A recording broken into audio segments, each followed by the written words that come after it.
Yeah, today's episode, I saw World War III trending and I was like, great, awesome. That's great news. Actually, and selfishly, I mean it. I've been saying World War III has been a great frame for a while now. And people looked at me at first like, World War III, come on. I've been saying it for a long time. So it's good to be right. We all want to be right. But I think I've been putting the frame of World War III on it for a lot longer than most. So maybe I've got a bit of helpful insight now that we're all in the fog of war, and it's hard to make sense of anything because it's sort of a confusing condition, right? World War III doesn't look anything like World War II. It's not about the same players on the team. The fault lines are very different, I think.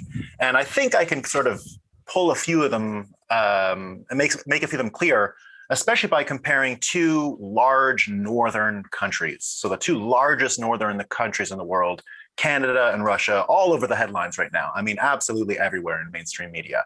And if you put all of these stories in context together, you might start to see, I think, a little bit about what's going on in World War III.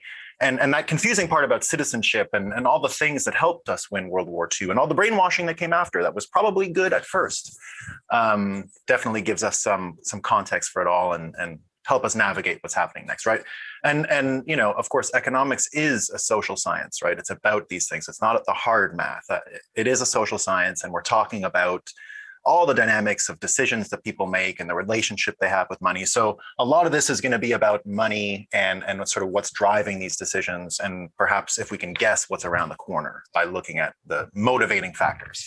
So here's a few headlines. I've got Canada here, and I have locked in. Now, I'm not talking about lockdowns. That's a separate thing. They've got a whole brand new round of lockdowns up there. Really serious about making sure no one goes out in the winter there. It's, really, really dangerous, I guess. So can't go out there. I'm also not talking about those awesome prisons they put you in Walmart now in Canada. They put you in a glass thing and chaperone you around Walmart in case you might want to buy something that's not from the ones that are constitutionally not allowed to prevent you from buying if you're unvaccinated, like the pharmacy stuff and the grocery store stuff, the Walmarts that have all the different departments, right? They make sure you don't go to the electronics department because you might give those consumers COVID, I guess. So I'm not talking about that one either. I'm not talking about the travel bans. They had some travel bans. They've got a few more going on now. I'm not talking about the prime minister who locked himself into his house for 5 days because he got exposure to COVID. But he tested negative already, but there's a lot of bad press for him right now. So he's not so interested in going out in public. So I'm not talking about that lockdown. I'm talking about a different form of lockdown. Their energy. Their country, all of their institutions lost a battle against lobbyists over the past 10 years. And we're now starting to see some of the repercussions of that. So Canada has one of the largest oil reserves in the world, but it's all landlocked. None of it's coastal. And to be transported somewhere is vital to the industry, right? They had to do something terrible for years, and it had a catastrophic impact on the area that I'm from. They've been shipping the oil by rail, and a whole train about 10 years ago blew up and destroyed a city. I mean, it blew up, and an old village, like a New England kind of situation on the Vermont-Maine border, just blew it up. It's a big crater now. It was like one of these, a pretty prosperous old city of 5,000 people. It was a big hole. All the oil, the whole thing blew up because we don't have pipelines, right? We never did. And we transport this stuff. The energy infrastructure in Canada is kind of like our public transportation infrastructure in the United States. It's just not there. It's like you got to drive it, except they have these old rail lines. So the energy is completely locked in. They can't get it to market, and they probably never will be able to because they've got lobbyists on the entire other province of British Columbia that has a lot of land claims. The United States won't allow it to come through anymore into the south. So it's landlocked. What are they going to do? They can't play in the game of the energy bonanza that's going on right now, because if you compare it to Russia, right? Yesterday, we heard a story about Russia understanding its strategic advantage for mining, right? They get it. They started to say yesterday, publicly, Russia enjoys a strategic advantage in mining. And it's a lot. It's not just that they get a small electricity bill. Don't be confused. Oh, strategic advantage, we pay less for electricity. It's not that at all. They've literally got the boot on the neck of Europe entirely. Right? Europe can't get energy because of those same pipelines that Canada never built. Right? So they're supplying Europe with all of its energy while they did the same things as Canada and the United States. Oh, we need more windmills. Oh, we need this. We need that. We don't need nuclear power. We don't want oil. But now it's natural gas flowing from Russia. They can turn it on and they can turn it off. It's a very important leverage they have over an entire continent now. And they could do a lot more. It's sort of elbow room for them in a lot of ways. And when they're talking about Hashforce, what I didn't hear in that was any talk about a CBDC, right? They're not talking about no CBDCs and social policy about where you can spend stuff and anything like that. No. They're talking about giving it gas and making coins. Totally different mindset, right? And let's not forget that Putin years ago famously understood the distinction between a cryptocurrency and whatever it is a government can birth when he said it's in its nature not a cryptocurrency if it is issued by a government. The very fact that a government, if it's going to have a bilateral financial relationship for you, it's literally to help keep you alive. It's for social services. So it can't be a crypto. The essence of crypto is always secret, right? The whole point of cryptography is to tell secrets to each other. That's the whole science. Right? Cryptocurrencies, a derivative of that form, literally made up of cryptographic tools, right? Bitcoin there's no coin, right? You're slinging cryptographic keys, right? You're slinging spy tech, secret technology, right? Sharing it with each other. So he understood right away that if you're going to be creating, whether its essence is digital or not, it's not a cryptocurrency because the point of it is not for secrets, right? Which is understandable. Why would they ever want to create a secretive means of communication for people? It's not their business model, right? They don't need that. So very important distinction that he understood that, right? But I think one of the important frames that you can take to this is that it's not only the country. Separating the nation from the national is really important as we come into this era of fog of war and what's going on, because we can contrast Russia and Canada again in some movements of people. Canada currently has this huge convoy going. It's sort of making the news everywhere. Well, not the normal news. Apparently, no one's even talking about it. I can't verify that, so someone please verify that. I hear people saying that you don't hear about it on mainstream media at all. I don't watch any mainstream media, so it's very difficult for me to say yes or no. I'm told by Twitter that no one in the mainstream media in Canada is talking about it, which sounds believable to me, but I don't want to make my whole argument on something that I didn't check. So I do know that a lot of the Twitter sphere and all those people are talking about this convoy. It's massive, right? And one of the most amazing things has actually happened with it, where a huge donation had piled up on some server somewhere of 5 million tokens, US dollars. And it was, of course, seized, right? Because something political, probably. So they took the money that they had been given by donations, vaccine misinformation, whatever one of their excuses is. Who knows? They lost the money. Now, can you think of a more orange pill event for normie people in Canada than that? Right? Like, what about everyone's given all this money and it's the thing they're watching, and then all of a sudden your money's gone. Boom. So, kind of a positive thing, I'd say, all in all, even though it looks bad right now. Russians, on the other hand, the people movements are happening too. They're being deployed everywhere, right? Not everywhere, particularly to the Ukrainian border. That's where this whole World War III stuff is even coming from. There's a huge deployment of people there. But because of this energy abundance they have, because of the position they have Europe in, right? They have a lot of leverage here. So this is a different and fluid situation. My prediction is, calmer heads are going to prevail, but that's not really what this is about, right? That's not really what it's about.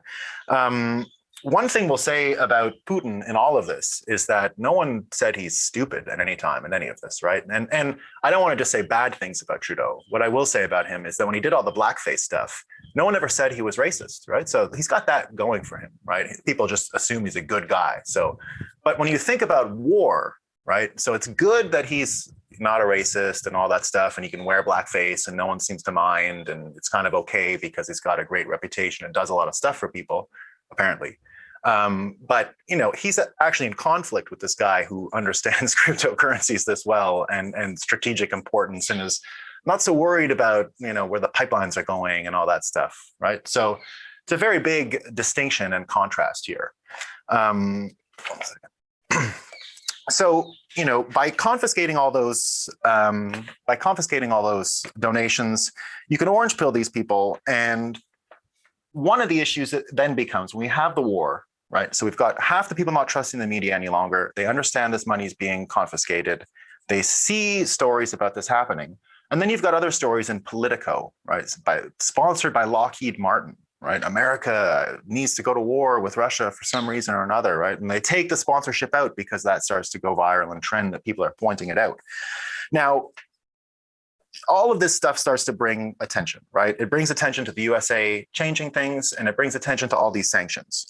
But the biggest story of the day, and this brings the United States into this, right? And from a Bitcoin perspective, the biggest story of the day, you've got all this news going on about Russia, right? The deployments, the hash power, the hash force, all this stuff going on. But the biggest story of the day was it's a blockbuster if true. I mean, one of the biggest things in the world today, if true. In the Wall Street Journal yesterday, they did a categorization, let's say, of Russia's ability to sustain American sanctions, basically saying they're sanction proof now, right? All the work they've been doing to become sanction proof over the years. And they talked about their fiscal situation, their monetary situation, very way lower debt to GDP ratio, huge reserves of foreign capital. But the most important factor, unbelievable, is that the dollar has decreased. If this is true, right, it's in the Wall Street Journal, but fog of war, let's see. The dollar has decreased in usage from 80% of all foreign transactions on Earth to just 56 now in the span of a couple of months, because Russia has now understood its role and is really pulling out of those one-sided trades, right? So this, I think, sets up this idea that I've had for a long time of how to frame World War III. And I've been toying with it. It's still an idea, it's still a theory, but I'll test it now. When you separate nation from nationalism, right? And you start to put Russia, Canada, just to understand the dynamics of people and country, but then apply it to the United States, right? So America won World War II, right? America won World War II. All those institutions won. But the people didn't do that well, right? At the end, not of the actual war, but of the cycle that came after. Americans got, unhealthy, right? We can all agree that it's not a very healthy from a diet point of view, from a body mass index point of view. A lot of troubles there, right? Better problems in a starving country. We certainly would, it's a unique problem, and I think Americans should have a certain amount of pride that they've created a country where the poorest people are dying of heart disease, as morbid as that sounds, right? It's not a good situation, but it's the first time ever in history that's happened, and it's not totally bad, but you've got to start rectifying it. It's got to change, and things have to be better. And it's not a state for people to be in, really, right? We don't want to see our neighbors like that. So Americans, right, ended up kind of losing. All the jobs went away, right? America got, incredible amounts of consumption, but that's not really winning a war, right? They could consume everything the world made for them, but in the end, right, they're left in the position they're in. And institutions of America were able to make a fortune off of this deal. That's the Cantillon effect over the entire planet in the end, right? And in the end, the American people had the same sort of deal as anyone else, not what the elites in America got. They just sort of had to sit and wait around. And then the US dollar became this sort of presence, right? And it was able to sustain itself because people were in the same position as Russia. You couldn't create another market for anything. The reason we went to war with Saddam Hussein is he was selling oil for euros. You can't sell oil for euros. That's not the game. It was oil for dollars. That was the deal from the beginning, right? Oil for dollars only. That's changed now. There is no ability to establish that market and close it down. Russia's showing that their leverage is there, that the country itself, think of countries as people themselves, right? They're like a legal entity. And those countries now have a tremendous amount of leverage over us, right? Better fiscal, better monetary situation. Russia to Europe, they're not in a great negotiating position right now. And then if you look at these institutions, right, there's a way to frame it that if USA actually loses World War III, Americans can win, right? So that's the part that's hard to understand, right? That's the part of framing World War III that's a little counterintuitive, because you say, I want everyone in that convoy to in Canada, in my own country, right? I want everyone in that convoy to be part of to have a good life and be, well off and have a family and all those things. At the same time, you see the institutions of your country and you say, these things are rotten to the core. And so as Bitcoiners, we often get in conversations with people about, anarchy. What does that mean? What are we going to do if these institutions fall, right? What can we possibly do if they fall? What does it look like if that stuff doesn't work? Well, there's a way that they can be traded one for the other, right? Just like they've already been traded one for the other. How can a country like America do so well? The American institutions that prospered globally after World War II do so well, but the people not really get much from it other than cheap cheeseburgers, right? And in contrast, right, if those institutions don't do well in the future, if we do have a more bilateral relationship, let's say with wealth creation, with saving again, with being able to not have the policies of the institutions that were needed to win the war, right? Um, have supersede the needs of individuals. We can see that sort of idea going around with COVID the whole time, right? We've chosen to keep everybody healthy as an aggregate. It's kind of like how you make a sitcom in the end, right? That's why they're dumb, right? You make these terrible sitcoms with these awful advertisements that are supposed to appeal to everyone, but it doesn't really work anymore for our culture. We've become a lot more bespoke and different, and we can't really gather around things that way, right? So when we look at these institutions and we see what's happening in the world today, right? We have to resist any type of war with Russia. There's no way, right? Because we can't, winning the war is not going to help the people. It's not going to help anyone. You've got to abdicate any chance of winning these wars and not support them. You can't let those institutions run around the world again and continue that same order. And it doesn't look like it's going to happen anyway. I think most people are starting to make the decision to turn their mind from it. And I think this idea of separating nation from national is pretty easy for people to understand. But when you start injecting into World War III and understand the fault lines, maybe I hope anyway, this can give you a bit of a sense of what it means for the people in your country to be on the winning side, but maybe some of those institutions to be on the losing side, and maybe why you should support them and hope for their downfall. So there's today's episode. Russia, Canada, all over the news, World War III.